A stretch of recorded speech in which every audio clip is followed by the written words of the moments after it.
என்னுடைய காக்டெயில் நேற்று நைட்டு சப்பாத்தி திரட்டும்போது கோதுமை மாவெல்லாம் சாப்பிட்டாரு. அதனால் நைட்டெல்லாம் லூஸ் மோஷனாக இருக்குது. காத்தால தயிர் சாதம் சாப்பிட்டுக்கிறாரு.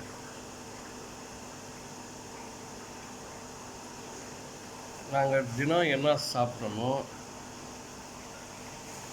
அது எங்கள் கூட சாப்பிடுவார். எது சாப்பிட்டாலும் சாப்பிடுவார். பிரியாணி சாப்பிட்டாலும் சாப்பிடுவார், சப்பாத்தி சாப்பிட்டாலும் சாப்பிடுவார், தோசை சாப்பிட்டாலும் சாப்பிடுவார், அவரு சாப்பிட்டாலும் சாப்பிடுவார்.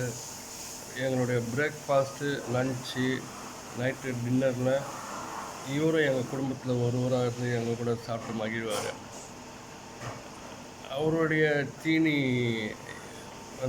எப்போ பசிக்குதோ அப்போ சாப்பிடுவார். இவர் ரொம்ப க்யூட் கேக்கோ.